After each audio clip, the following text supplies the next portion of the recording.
नमस्कार साथियों, आप सभी का स्वागत है मेरे यूट्यूब मंच पर। मैं हूं शशिकांत कुमार। क्या नरेंद्र मोदी की सरकार गिरने वाली है? विपक्ष का बड़ा दाव चुनाव का बहिष्कार का।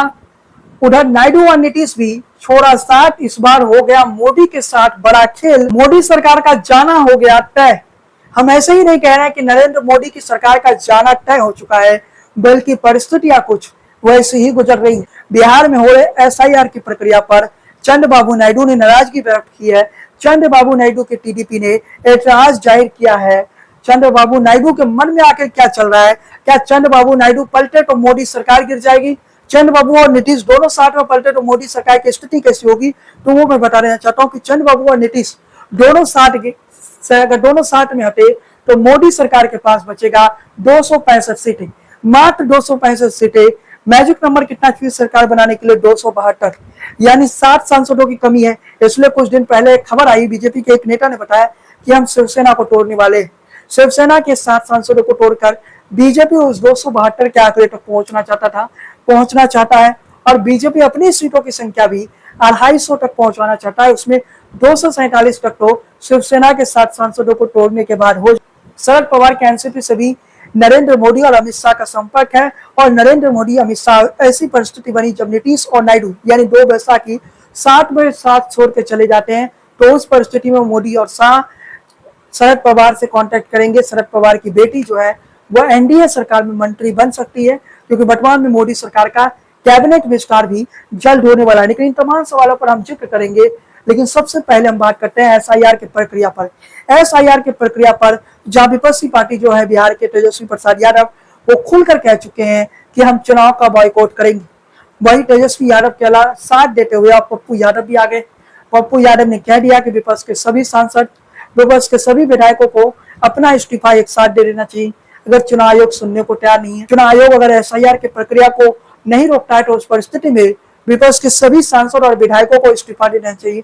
मौजूदा परिस्थिति में लोकसभा में 293 अगर एनडीए गठबंधन का बहुमत है, तो 234 विपक्ष का सांसद भी है, यानी 234 सांसद अगर इस्तीफा देते हैं, तो इस परिस्थिति में देश में एक बार फिर से लोकसभा चुनाव की ओर बढ़ जाएगा। अगर देश में एक बार फिर से लोकसभा चुनाव होगा तो फिर तस्वीर कैसी होगी ये बताने की जरूरत नहीं। लेकिन यहाँ पर चंद्रबाबू नायडू ने कुछ सवाल निशान खड़े किए। सबसे पहले हम चंद्रबाबू नायडू के 3 बड़े सवाल जो चंद्रबाबू नायडू ने इलेक्शन कमीशन से पूछा है। पहला सवाल चुनाव आयोग से वोटर ग्रहण परिसर का दायरा परिभाषित के साथ ही जिनके पास वोटर कार्ड है उनसे अन्य दस्तावेज ना मांगा जाए।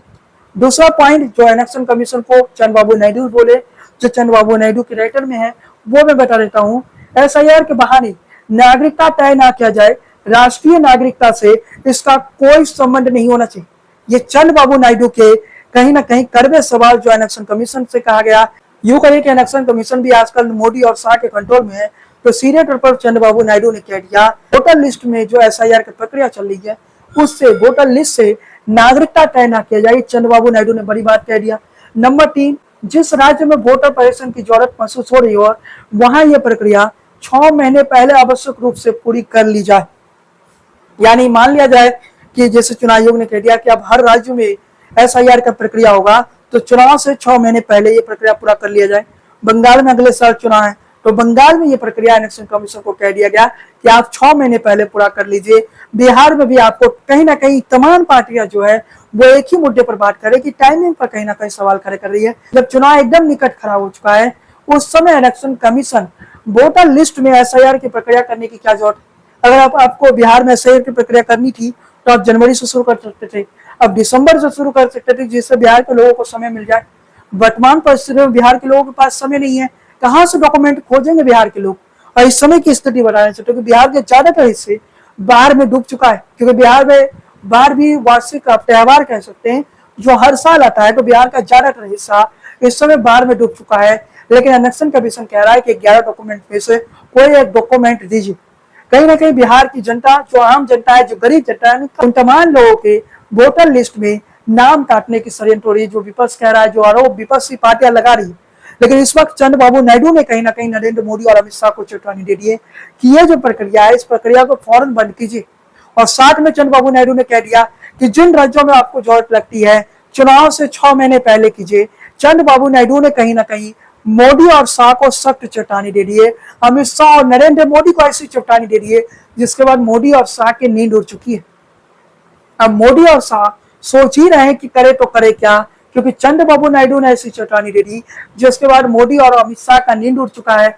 इसके साथ ही बताते चले, चंद्रबाबू नायडू का हमने जिक्र कर लिया, बिहार की प्रमुख पार्टी जनता दल यूनाइटेड यानी जेडीयू ने भी चुनाव आयोग की एसआईआर प्रक्रिया से खुश नहीं है।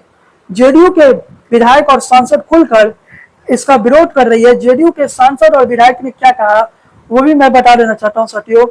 एसआईआर की प्रक्रिया पर जेडीयू के विधायक यानी नीतीश कुमार के पार्टी के विधायक संजीव सिंह एवं सांसद गिरिधारी यादव ने भी सवाल उठा रहे हैं। दूसरी ओर चिराग पासवान की पार्टी ने इस पर कोई सवाल नहीं कर रहे हैं। वो कह रहे हैं कि अगर लिस्ट में गड़बड़ी पाई गई या बाद में हम देखेंगे लिस्ट में अगर कुछ गड़बड़ पाया गया तो हम इलेक्शन कमीशन से कहेंगे कि पुराने लिस्ट के आधार पर चुनाव करवा दिया जाए। लेकिन सबसे महत्वपूर्ण बात आपको बताना चाहता हूँ कि वोटर लिस्ट यानी एसआईआर की प्रक्रिया के मुद्दे पर भारतीय जनता पार्टी के प्रवक्ता प्रभाकर मिश्रा ने कहा कि एसआईआर का विरोध विपक्ष अपनी मजबूरी में और जेडीयू के नेताओं को यह लेकर कहा कि वो गलतफहमी के शिकार है। यानी जेडीयू के नेताओं से कहा जा रहा है कि आप गलतफहमी के शिकार हो गए, आपको शायद सच्चाई नहीं पता एसआईआर की प्रक्रिया क्यों जरूरी है, बीजेपी के प्रवक्ता कह रहे हैं। लेकिन इसके साथ ही बताते चले कि चिराग पासवान के पार्टी ने क्या कह दिया। चिराग पासवान के पार्टी की तरफ से कह दिया गया, चिराग पासवान के पार्टी के प्रवक्ता शशि भूषण प्रसाद ने एसआईआर पर कहा कि चुनाव आयोग को संवैधानिक संस्था अभी जो काम हो रहा है उस पर हम लोगों को हस्तक्षेप नहीं करना चाहिए। हमें लगता है कि जेडीयू विधायक संजीव सिंह और सांसद गिरिधारी यादव ने दिग्भ्रमित हो गए, उन्हें चुनाव आयोग को कामों का इंतजार करना चाहिए जब तक कि फाइनल लिस्ट तैयार करके नहीं देते। शशि भूषण प्रसाद ने कहा कि इसके बाद अगर लगता है कि कोई सही वोटर छूट गया तो हम लोग भी इस पर आवाज उठाएंगे और पुरानी वोटर लिस्ट पर चुनाव करवाने की मांग करेंगे। अभी उससे पहले इस तरह की बयानबाजी नहीं होना चाहिए, चुनाव आयोग अपने तरीके से काम करने देना चाहिए। यानी चिराग पासवान की पार्टी ने कह दिया कि यह समय नहीं है सवाल खड़ा करने का, पहले चुनाव आयोग अपनी काम कर दे, 1 अगस्त को जो फाइनल लिस्ट आएगा वो फाइनल लिस्ट आ जाने दिया जाए। उसके बाद अगर चुनाव आयोग ने सही ढंग से काम नहीं किया तो हम चुनाव आयोग से सवाल पूछेंगे। ये बातें चिराग पासवान की पार्टी के नेता कह रहे हैं। चलिए साथियों अब आगे बढ़ते हैं। तेजस्वी प्रसाद यादव एक न्यूज एजेंसी से बातचीत के दौरान चुनाव बाइकआउट की बात कर चुके हैं।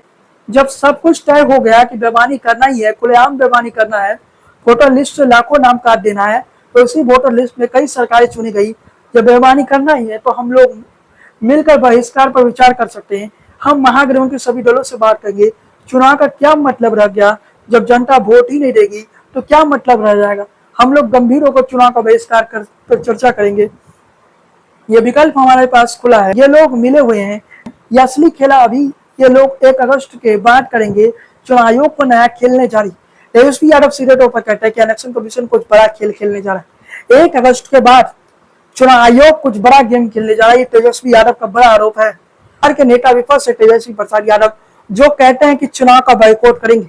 उधर पूर्णिया से निर्दलीय सांसद पप्पू यादव तेजस्वी यादव के बातों में सुर मिलाते हुए कहते हैं कि बाइकआउट तक ही बात सीमित नहीं होनी चाहिए, बल्कि विपक्ष के तमाम सांसद और विधायकों को भी अपना इस्तीफा सौंप देना चाहिए। सीधे तौर पर इलेक्शन कमीशन पर दबाव बनाने की तैयारी है। सीधे तौर पर केंद्र सरकार पर सब दबाव बनाने की तैयारी चल रही है विपक्ष की, और विपक्ष की रणनीति साफ है। इस बार विपक्ष झुकने के मुद्दे में नहीं है। विपक्षी नेता कहीं ना कहीं इस बार आर और पार के मुद्दे में, कोई विपक्षी नेता झुकने को तैयार नहीं है।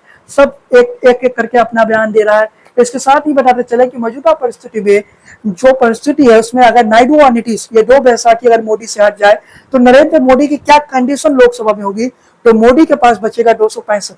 तो क्या नरेंद्र मोदी की सरकार बहुमत के लिए जरूरी 272 नंबर का जुगाड़ कर लेगी। वर्तमान परिस्थिति में देखें तो शरद पवार की पार्टी तोड़ सकती है मोदी सरकार, इसके अलावा उद्धव ठाकरे की पार्टी तोड़ सकती है, यानी 272 नंबर तक नरेंद्र मोदी की सरकार पहुंच सकती है। इन तमाम परिस्थितियों को अगर हम देखें, और ऐसा मैं कहना चाहता हूँ कि उत्तर प्रदेश में भी सपा को भी तोड़ने की कोशिश हो सकती है, यानी 272 नंबर तक मोदी और शाह किसी भी सूरत में किसी भी परिस्थिति में पहुंचना चाहते हैं। और नरेंद्र मोदी और अमित शाह इस लक्ष्य से पीछे नहीं रहेंगे, और इस बात को समझ जाइए। मतलब मोदी और शाह झुकने वाले नहीं है, और ये दोनों आसानी से सरकार भी जाने नहीं देंगे। अगर मौजूदा परिस्थिति में नायडू और नीतीश हट भी जाते हैं तो सबसे बड़ी दल तो भारतीय जनता पार्टी है, और भारतीय जनता पार्टी के पास जितना नंबर है 265 उतना विपक्ष के पास नहीं है। वर्तमान में विपक्ष के पास 234 सांसद है। अगर 234 में अगर 28 को आप जोड़ दीजिएगा तो कितना पूरा होगा। 234 में अगर 28 को जोड़ दीजिएगा तो 262। मोदी के पास कितना है? मोदी के पास है 265। यानी सीधे तौर पर मैं कहना चाहता हूँ कि 262 बनाम 265, यानी नरेंद्र मोदी के पास 3 सांसद ज्यादा होगा। यहाँ पर समीकरण कैसे बिगड़ जाएगा? चिराग पासवान अगर 7 से होते हैं तो नरेंद्र मोदी 262 पर आ जाएंगे, विपक्षी पार्टी 267 पर चली जाएगी। यानी विपक्षी पार्टी आप कह सकते हैं कि सत्ता के नजदीक पहुंचने की स्थिति में रहेगी। उस परिस्थिति में विपक्षी पार्टी नहीं है कि इस 18वीं लोकसभा में एक वैकल्पिक सरकार विपक्ष के लोग दे सके। विपक्ष अगर सरकार बनाने जाती है तो विपक्ष में प्रधानमंत्री का चेहरा कौन होगा? नीतीश कुमार जाएंगे तो क्या नीतीश कुमार प्रधानमंत्री का सत्र नहीं रखेंगे?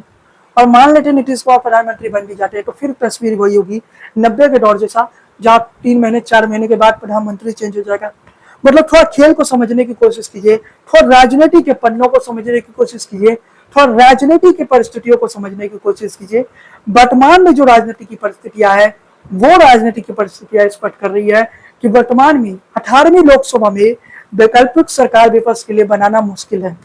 अगर विपक्ष उस परिस्थिति में होता तो नायडू और नीतीश का जो बैसाखी इस समय मोदी के साथ खड़ा है वो दोनों कब का पलट जाती। 18वीं लोकसभा में वैकल्पिक सरकार नहीं बन सकती है। 18वीं लोकसभा में विपक्ष उस परिस्थिति में नहीं है। भले विपक्ष 2024 के लोकसभा चुनाव में सरकार बनाने के बेहद करीब पहुंच चुका है, अभी भी विपक्षी पार्टियां उतना करीब नहीं है कि नरेंद्र मोदी को चुनौती दे सके। और दूसरी परिस्थिति है अगर नायडू और नीतीश दोनों साथ में अलग हो जाते हैं तो फिर परिस्थिति स्पष्ट रहेगा साथियों। जो समझने वाली बात है कि देश में 18वीं लोकसभा समाप्त हो जाएगा, देश में 19वीं लोकसभा होगा। यानी लोकसभा चुनाव आने वाले 3 महीने, आने वाले 6 महीनों में हो जाएगा। यानी लोकसभा चुनाव देश में एक बार फिर से होगा। नरेंद्र मोदी फिर से चुनकर आएंगे कि नहीं, जनता का विश्वास होगा कि नहीं, ये देखने वाली बात होगा। क्योंकि आंध्र प्रदेश में चंद्रबाबू नायडू हटेंगे, बिहार में नीतीश हटेंगे, तो फिर परिस्थिति बीजेपी के फेवर में रहेगा नहीं, बीजेपी की परिस्थितियां नहीं रहेगी। और इन दोनों ने अगर विश्वासघात किया तो फिर भारतीय जनता पार्टी इन दोनों को साथ भी नहीं लेगी। मतलब सीधे तौर पर समझ लीजिए कि इन दोनों पार्टियों को पता है कि जितना सरकार से बेनिफिट मिलना है ले लो, क्योंकि ये सरकार जो है लंबा नहीं चलने वाली है। और ये सरकार एक ही शर्त पर लंबा चल सकती है, उद्धव ठाकरे की पार्टी को तोड़ दे। बीजेपी के एक बड़े नेता महाराष्ट्र के थे, उन्होंने कहा भी उद्धव ठाकरे की पार्टी के 7 सांसदों को तोड़ने जा रहे हैं। और वैसी परिस्थिति हो जाती है तो ये सरकार अपना 5 साल का कार्यकाल पूर्ण कर लेगा। इसके अलावा शरद पवार की पार्टी का टूटना तय है। शरद पवार की जो बेटी है, नरेंद्र मोदी सरकार में मंत्रिमंडल में जगह मिल जाए, मोदी सरकार के मंत्रिमंडल का विस्तार होने वाला है और वर्तमान के कई मंत्रियों की छुट्टी भी होने वाला है। कांग्रेस के एक नेता है, वरिष्ठ नेता है शशि थरूर, जो कि कांग्रेस में राष्ट्रीय अध्यक्ष के चुनाव भी लड़े थे। शशि थरूर आने वाले समय हो सकता है कि विदेश मंत्री का जिम्मेदारी निभाए या शशि थरूर को बीजेपी केरला का मुख्यमंत्री के तौर पर आप कह सकते हैं कि प्रस्तुत कर दे। ये परिस्थिति भी संभव है कि शशि थरूर केरला के मुख्यमंत्री के तौर पे आपको देखने को मिल जाए। केरला में बीजेपी अपना मुख्यमंत्री का चेहरा शशि थरूर को बना सकता है, ये परिस्थिति संभव है। इसके साथ वर्तमान परिस्थितियों को अगर हम देखें तो वर्तमान परिस्थिति सत्ता पक्ष के लिए शुभ नहीं है। मोदी सरकार तमाम समीकरणों को बुलाकर, भले मोदी सरकार जैसे तैसे करके इस सरकार को बचा ले, भले ही नरेंद्र मोदी अपनी सरकार बचा ले, ये समय नरेंद्र मोदी के लिए बढ़िया नहीं है, ये समय अमित शाह के लिए बढ़िया नहीं है। क्योंकि वर्तमान परिस्थिति पूर्ण रूप से आप कह सकते हैं कि भारतीय जनता पार्टी कमजोर पड़ी हुई है और वर्तमान समय में भारतीय जनता पार्टी उस परिस्थिति में है ही नहीं इस सरकार को अगले 5 साल तक चला सके। तब तक संभव नहीं है जब तक उद्धव ठाकरे की पार्टी को नहीं तोड़ती है, तब तक संभव नहीं है जब तक शरद पवार की पार्टी को नहीं तोड़ते हैं। और हो सकता है कि उत्तर प्रदेश में अखिलेश यादव की पार्टी को भी तोड़ दिया जाए, ऐसी परिस्थिति संभव है। अगर 18वीं लोकसभा में वर्तमान मोदी सरकार को बचाना है तो विभिन्न पार्टियों को नरेंद्र मोदी की सरकार को तोड़ना पड़ेगा। अगर वो नहीं तोड़ेंगे, किसी दिन ये खबर आ सकता है कि चंद्रबाबू नायडू कहीं ना कहीं अपना समर्थन वापस ले लेंगे, नीतीश कुमार अपना समर्थन वापस ले लेंगे। और नीतीश कुमार की वर्तमान वजूद ऐसी नहीं है तो नीतीश कुमार के बारे में कुछ ज्यादा ध्यान कहा जाए, क्योंकि नीतीश कुमार इस समय उतना फिट नजर नहीं आ रहे। लेकिन तमाम परिस्थितियों के बीच में अगर नायडू और नीतीश यानी नानी फैक्टर मोदी सरकार से दूर हुआ तो मोदी सरकार जो है वो अल्पमत में आ जाएगी। 272 की जो आंकड़ा है उससे 60 कदम दूर रहेगी। 60 सांसदों की जरूरत है नरेंद्र मोदी को। अगर चिराग ने धोखा दे दिया तो समझ लीजिए 260 पर आ जाएगी। उसके बाद मोदी सरकार आप कह सकते हैं पूर्ण रूप से मोदी सरकार गिर जाएगी, ऐसी परिस्थिति हो सकती है। खैर साथियों, आज के इस वीडियो को यहीं समाप्त करते हैं। चैनल पर पहली बार है तो सब्सक्राइब कर लीजिए, बेल आइकन की घंटी को बजा दीजिए। बने रहिए हमारे साथ। जय हिंद, वंदे मातरम।